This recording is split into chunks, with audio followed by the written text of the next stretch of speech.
हांडे द्वारा समर्थ की इस पहल को आइए आगे बढ़ाते हैं। एक बार फिर से हम एक खास मंच पर मौजूद हैं, मंथन कर रहे हैं, चर्चा कर रहे हैं। मेरे साथ एक खास कुलीग मेरे को एंकर हैं, धन्या मेरे साथ मौजूद हैं। लोकोमोटिव डिसऑर्डर डिसेबिलिटी की ब्रांड एम्बेसडर इस साल की हमारे साथ धन्या हैं मौजूद। साथ ही मैं आपको बता दूं हमारे साथ आराधना लाल है, लेवन ट्री की। निपुण मल्होत्रा हमारे साथ मौजूद हैं, सेंट स्टीफन से पढ़े हुए हैं। वर्ल्ड इकोनॉमिक फोरम ने इन्हें सम्मानित किया है। यहाँ पर मैं बता सकती हूँ विधि लीगल फाउंडेशन की दामिनी घोष हमारे साथ हैं, और नित्या रमेश जो हमारी स्पेसेस हैं, अर्बन स्पेसेस हैं, उनको हम किस तरह से डिज़ाइन कर सकते हैं, करते हैं भी, ये उसके बारे में हम बात करेंगे। पॉलिसीज़ के बारे में बात करेंगे, भवन निर्माण की हम बात करेंगे, किस तरह से जो पहुंचने के रास्ते सुगम हो सकते हैं उस पर बात करेंगे। सबसे पहले मैं धन्या रवि से बात करूंगी। Dhanya, tell us a bit about your journey. It hasn't been easy. You have been awarded by national awards. You have come from Bangalore and you're working with Enable India. Tell us a little bit more and how the journey has been till now. Journey as of now has been very liberating, I would say. Just like you said, it wasn't easy. I come from a very traditional rural background. I hail from Kerala and I've been brought up in Bangalore. But no, as I born with this rare disease called osteogenesis imperfecta, but the condition of this character of this condition is that until teenage my bones used to fracture without an invitation, and until teenage I've gone through more than 200 fractures, and coping with that my childhood has always been more with the hospital, and I could not get into a mainstream schooling due to the lack of awareness in the at my home as well as in the special schools as well as in the mainstream school. So I done my academics at homeschooling. So growing up as a child, I think in our life one of the most beautiful phase is always childhood, and my childhood has always been inside the four walls or inside that's my room or hospital beds. So that was my initial till my teenage. And If I may add, your teachers have done a wonderful job. absolutely. Please tell us a bit more. How was it finding a teacher or the society around? How was it? Thank you, Nidhi, for bringing this question, because whatever I am today, it is because of volunteers, I would say, and that is something we really need to have more in our country. So like I said, my parents was not so much aware of the importance of education for a woman with disability, not putting any gender bias, but keeping disability as an object. They were not sure is it really important to educate me, and they said let's teach what my brother, I have an elder brother, so he can teach me. That's what the plan was. And then my neighbor auntie came down and said to my father that I'm going to teach Danya every day 1 hour, and then started my journey with proper mainstream books where I got it done from my friends every year as on. So 10 years she voluntarily taught me. So looking back, I would say now I don't regret of not going to the mainstream school, because she was one among 10 teachers, I would say. There's a lot that I learned more than academics. So Tanya, let's take this program forward now. Absolutely.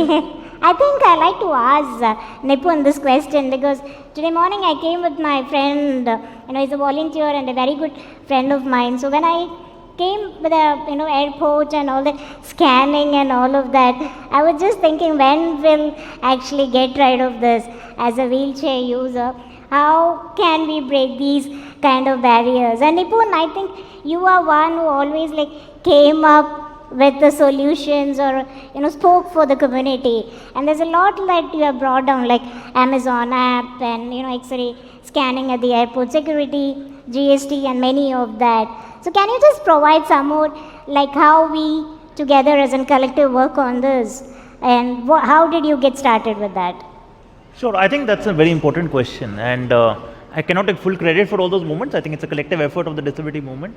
But when you speak about scanning at airports, etc., I think it is a pity that a lot of airports today use X-ray machines to get people out of wheelchairs, or even make people with disabilities remove their prosthetics, etc., during security checks. Interestingly, the Bureau of Civil Aviation Security has actually come up with a policy that that doesn't need to be done. And me, along with a group of disability activists, had met the CISF and the BCS, and these rules were changed. Implementation, of course, becomes a challenge, because of which there are a lot of states and a lot of airports where that is still not done. And but the rule is there, and I think that is really the story of India in the last 10 years when it comes to disability. I think a lot has moved forward in terms of creating policies, laws, etc.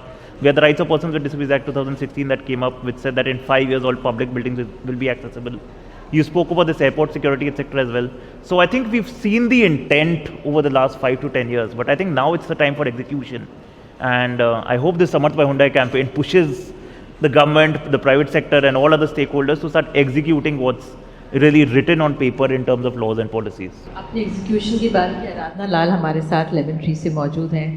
Ma'am ज़रा अपने hotel chains के बारे में बताइए, किस तरह से जो आपकी हायरिंग पॉलिसीज़ हैं, how does it work, what is the thought behind it? Thanks so much. So at Lemon Tree Hotels, we've been hiring people with disability for the last 16 years, and it's part of our HR strategy. हम लोग की company का ये policy है actually.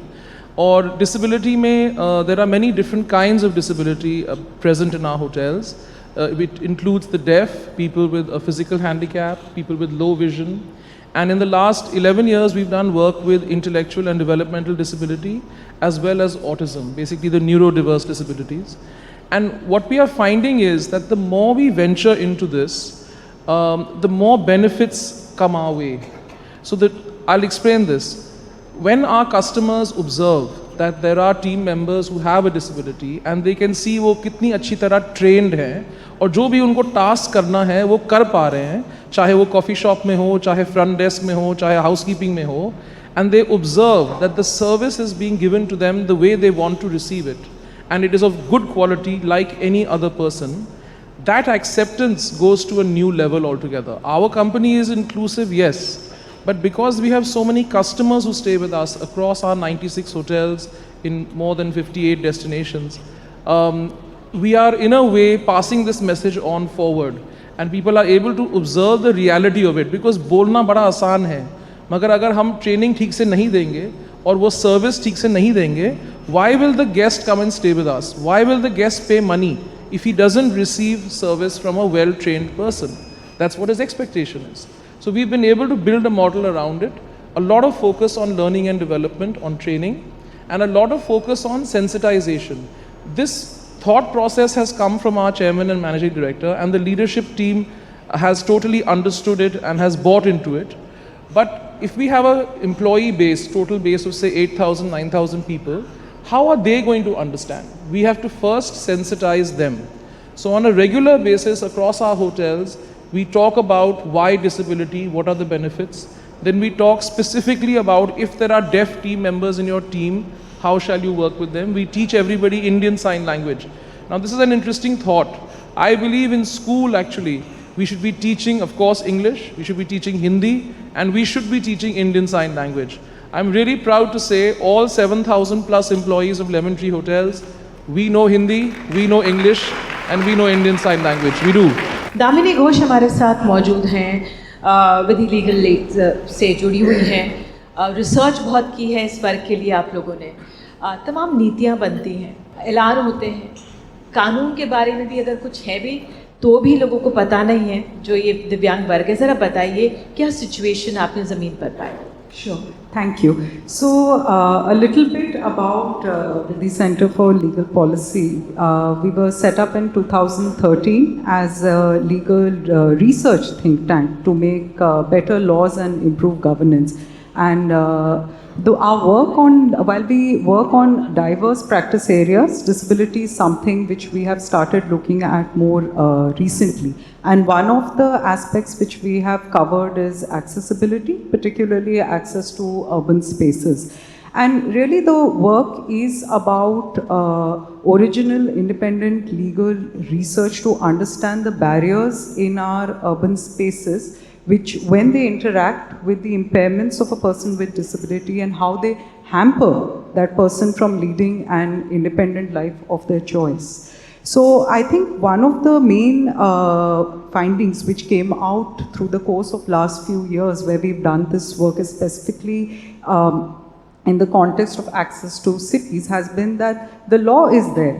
The Rights of Persons with Disabilities Act is a robust legal framework. It reflects our commitments under the UNCRPD. But one of the issues that came out was that lot of the enforcement machinery within the law itself, which is your SCPDs, your district level committees, the special courts, when framework like that has already been provided under the legislation, why is it that those have still not been put in place, right? The requirement of having accessibility standards for services and facilities which a city can offer, right? This is across sectors. Why have all those accessibility standards and requirements not been enacted till more recently, right? We now see a spate of initiatives being rolled out by the government. So I would say that while the framework is there, a lot of the details within the framework need to be acted upon. As Nipun said that the law was there, the framework is laid out, now we really need to take action. Just a quick short question, 119 laws which were discriminatory, Yes. आप लोगों की Yes. संस्था द्वारा उनको हटाया गया, थोड़ा सा बताइए इसके बारे में. This was in relation to laws which had ableist provisions which discriminated against persons with leprosy. So it started as an exercise of us doing a full-blown legal analysis, finding it out, and then we had all this research. And but the question is, what is the impact of that research? Where is it going from there? And one option is, of course, we can approach different government departments across states and do it on a piece-by-piece basis, which is a very, very time-consuming process. We also felt at that time, this was some time back, that filing a more strategic litigation before the Supreme Court to take note of this exercise actually had a huge impact. It set a precedent which sort of triggered a movement within various state governments to start repealing these kind of discriminatory provisions. Absolutely. I just wanted to ask you itself, like, what is this next level of policies or frameworks that you're working on? Okay, so right now a lot of the work, as I was mentioning, has been generally on access to urban spaces, and what has to be remembered with disability is, when I talk as a lawyer, is that it cuts across practice areas. You know, there is a whole component of access to urban spaces, then there's health, education, early intervention, sports, you name it. So it cuts across. The second aspect which one needs to keep in mind is that the implementation or the framework itself is spread across the central, the state, as well as the local levels. So there is a lot going on in that sense. And what we feel is that while a lot of our work has been general, now we've sort of started narrowing down on specific areas of intervention. So a lot of our work has been about focusing on, say, parks, on making inclusive play spaces, or to sort of put together representations on making buses accessible. We would have seen there has been a lot of talk about buses over the last few months, whether in Karnataka or at a national level. How, when we are procuring buses, at the start itself, can we have a framework where accessibility measures are already incorporated rather than as an afterthought? Nithya, you are from Jana Urban Space. What is the mindset of people? How have you seen any change? And when you design the roads, the entrances to the buildings, not only the government buildings, but parks, etc., and you work in so many states, it's not only in one Karnataka or Chennai where you're based. So what is the difference, or what do you have to say on that? So I would really like to second what she said. We have great harmonized guidelines in the center, but unfortunately it's not mandated that you follow it. So if I were to build a building, I'm a developer, it's important for me to follow the fire norms to get the fire NOC. Right? And that is how I can then go ahead and sell my houses or whatever it is I'm building. But it is not important or imperative that I get a disability NOC. So I can go ahead and build what I want, and while it's there at the center, it gets diluted at the state, and by the time it comes to the ULBs, where your engineers building your footpath or building a park, this is not in their mind frame. It's not that the average engineer wants to make our city not inclusive. They just don't know. and then there is no enforcement, or the guidelines are not disseminated enough. There's not enough awareness. There's not enough capacity building. If you look at our cities or look at the work we do, when we say we want to build inclusive streets and public spaces for all, it's not just for the disabled. It's for all of us, right? We're so intertwined. If you have a walkable footpath with widely spaced bollards that a wheelchair can go through, so can a stroller, so can an elderly person with a walker. If you have a wheelchair-friendly sink, it also helps all the children. Many of us who are parents know the trouble of always having to carry our child to a sink. India has one of the longest coastlines. We're a peninsula, but except Chennai, I haven't yet seen a beach which has a boardwalk that allows wheelchair users to go near the sea. Absolutely, you raise a very important point. निपुण मुझे आपसे ये सवाल पूछना था। आपने हम सिर्फ जैसे बीचेस की बात हुई, जीवन सिर्फ पोस्ट ऑफिस या ATMs या हॉस्पिटल्स तक ही लिमिटेड नहीं है।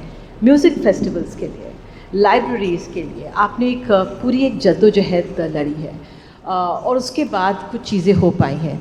आप ज़रा बताइए उसके बारे में, क्योंकि आपने ज़ोमैटो ऐप में एक फ़िल्टर लगवाया किस तरह से व्हीलचेयर एक्सेसिबिलिटी किसी रेस्टोरेंट में है कि नहीं, वो आप चेक कर सकते हैं। तो ये अपने आप में बहुत अहम है, थोड़ा उसके बारे में। हाँ जी, एक्चुअली प्रॉब्लम इंडिया में क्या ये होती है कि जब लोग पर्सन विद डिसेबिलिटीज़ को देखते हैं तो उनको एज अ बेचारा एटीट्यूड के साथ देखते हैं और देखते हैं कि बेसिकली उनको रोटी कपड़ा मकान चाहिए और उसके अलावा उनकी कोई ख्वाहिशें नहीं हैं।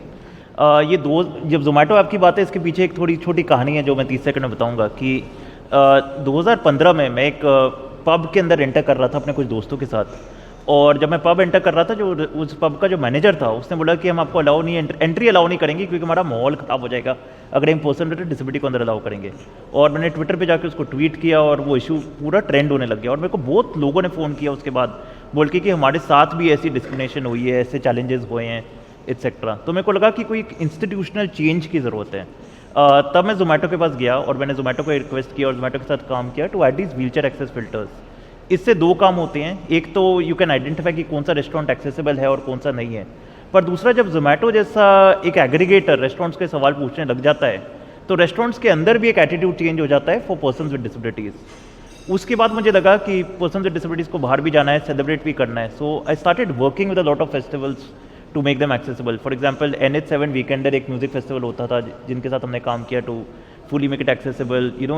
म्यूज़िक कॉन्सर्ट्स होते हैं जिसमें लोग ज़्यादा खड़े होते हैं, व्हीलचेयर यूज़र को तो कुछ दिखता ही नहीं है बिकॉज वो बैठे होते हैं, लोअर हाइट पे होते हैं। तो for them for example why not have a higher seating place. Jaipur literary festival में मैंने व्हीलचेयर्स देनी शुरू कर दी बिकॉज रियलाइज कि काफ़ी एल्डरली पॉपुलेशन वहाँ पे आती है और उनको चलने में दिक्कत आती है, एंड इनफैक्ट मैं तो ये बोलता हूँ कि people can not be divided into people with disabilities and people without disabilities. Everybody is temporary able bodied, क्योंकि जब भी कोई बुजुर्ग होएगा उनको सेम रिक्वायरमेंट्स होंगी जो एक पर्सन विद डिसेबिलिटी के पास है। तीसरा एक सेरेंडिपिटी आर्ट्स फेस्टिवल गोवा में होता है, वहाँ पे हमने काफ़ी काम करना शुरू कर दिया।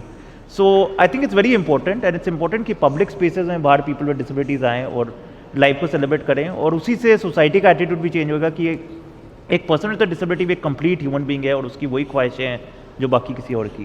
बिल्कुल आराधना, 40% जो हमारे डिसेबल्ड आबादी हमारे देश की, उनके पास जॉब्स नहीं हैं, और आप अपने होटल्स में जिस तरह से लेती हैं, क्या आपके सुझाव हैं किस तरह से आगे बढ़ा जाए कि और जो कॉर्पोरेट्स हैं या सर्विस सेक्टर में और इनका दखल बढ़े? So in the last 5 years, maybe even the last 10 years, I've seen a lot of change, whether it's the hotel sector, restaurant sector, retail, IT, ITES, banking. There are many companies that have expressed an interest in hiring people with disability as a normal part of their policy, not as an exception. And we've had the good chance or the good opportunity to be able to share our best practices with many organizations. So what we have been able to tell them is that in these 16 years, we have seen that there are about 6 or 7 steps that you need to take to make your company truly inclusive. I can say it very simply to you. At the very top of the company, this belief that it is a business benefit actually to go for inclusion must come in at the head of the company and then get cascaded through. That's the first step. The second step is you need someone to focus on inclusion. That's what my job is. And that's how we can do pilots, we can do experiments, we can try new disabilities. The third step is you have to sensitize everybody in the organization, I mentioned that. Tell them why and tell them about different disabilities. The fourth step is job mapping. So any company who wants to bring a person in who's got special needs, will have to examine the tasks of every role. So in our company, what happens at the front desk? What happens in the coffee shop? What are those 20 or 30 tasks a person does on a daily basis? If I bring a deaf team member into the team, can he do all those 30 tasks? If I bring a person with Down syndrome, can they do all the 30 tasks? This process is called job mapping. You take the help of your NGO partners because they are experts. We are hoteliers after all. You take their help to analyze and study, and that's how you work it out, that which job and which disability. I wanted to just ask both of them, like how the urban space and the center, VB Center has been influencing the kind of framework, your research influences to the government, and how do you kind of take it up? Like how does the research made an impact? As I mentioned earlier, the core of our work is research. Then after research, the next step that comes is dissemination, which is taking it to all stakeholders, which is not just government, but even public stakeholders, our collaborators, our partners. And after that comes, for us, impact is if we are able to convert that research into an engagement with the government. So typically in my experience at Vidhi, when we go take our work to particular stakeholders who are willing to make change within the government, sometimes they may take it up immediately. Sometimes they may come back in a few years' time saying that आपने ये बोला था, अब हमें करना है. Sometimes it may happen, they'll say, okay, we don't want to do this, but can you please help us out with this instead? This is the need of the hour. So and there are often times where we actually constantly engage, we are in touch, we stay relevant, we put our work out there to understand what is it that the government is interested in doing, whether it's at the center, at the state level, and we take forward our research to them. So there are different ways to sort of engage with the government and see what comes out. So in fact, more recently, we were interacting with the Ministry of Social Justice and Empowerment. So, and we had gone to talk about some of our present research work, and it ultimately culminated into putting together a case compendium for all Supreme Court and High Court judgments, because the need was felt to sensitize persons with disabilities, their caregivers, and even persons without disabilities about the contours of the Rights of Persons with Disabilities Act and what the courts have had to say about it. So engagements and impact can translate into different ways. बहुत बहुत धन्यवाद आप सभी का यहाँ पर आए, और वाकई में मंजिल उनकी साथ हमारा है, आगे बढ़ते हैं और ये मंचन और ये मंथन यहाँ पर हम जारी रखेंगे. एक छोटा सा हम लोग ब्रेक ले रहे हैं. धन्यवाद.